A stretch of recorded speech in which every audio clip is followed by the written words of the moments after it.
And now moving to the Middle East, where tensions between the United States and Iran has escalated once again.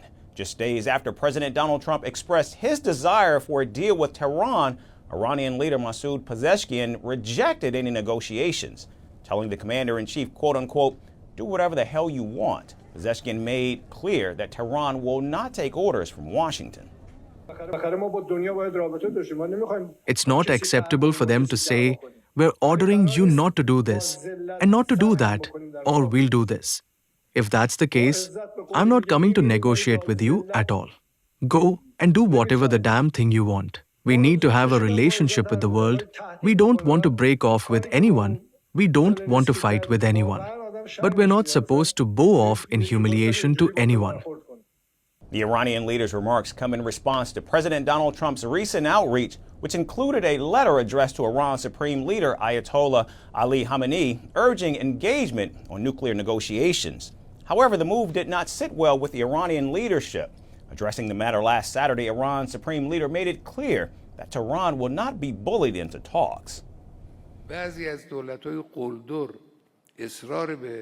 Some bullying governments insist on negotiation, but their negotiation is not aimed at resolving issues, it's for domination.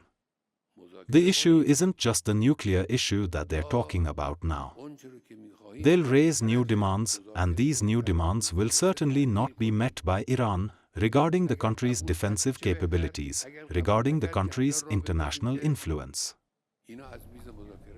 Now, while the commander-in-chief presents himself as open to a deal, he has simultaneously reinstated the maximum pressure campaign. And the strategy aimed at isolating Iran economically includes harsh sanctions by bringing its oil exports to a complete standstill. In response, Iran has significantly accelerated its nuclear activities, warning that it is now enriching uranium up to 60% purity. And even though Iran maintains that its nuclear program is for peaceful purposes, Western powers remain skeptical. What is important is that regional countries make decisions based on their national interests and the good relations they have with the Islamic Republic of Iran, and that they do not allow the illegal and bullying pressures of the US to negatively impact their relations with the Iranian people or to sow discord and division in the region. And now, with President Donald Trump once again in office, the US is signaling a two-pronged approach: negotiation or military action. But despite Washington's attempts to force Tehran back to the negotiating table, the Islamic regime remains defiant. If they threaten us, we will threaten them. If they act on their threats, we will act on ours. Negotiating with such administration should not be done. It is neither rational, nor wise, nor honorable. Americans are sitting and redrawing the world map on paper. But it is only on paper, it has no reality. And with both sides holding firm, the situation teeters on the edge. Will diplomacy prevail, or is the region headed toward another phase of conflict? Merci beaucoup. Hi.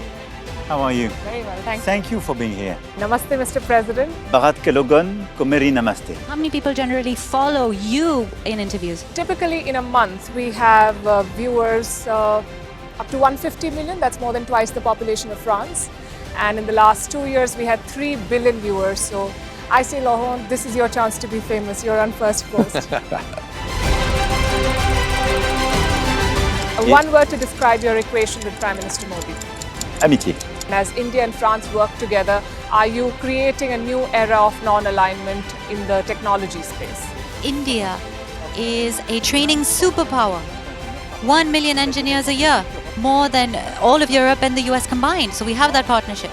We have a partnership on the environment and the economy. We also have civilian nuclear programs. And that is something we've developed far beyond the France-India relationship. So we want to work together on AI. And then comes China with its DeepSeek, creating models at a fraction of the cost. Did that innovation take you by surprise? Did that breakthrough make you sit up and think, what did the Chinese do and how? But what did DeepSeek do? They took everything that was already available from the last AI model and then they recalibrated it. So are you going to ban Chinese AI in France? So we don't have this American approach of banning tech because of where it comes from.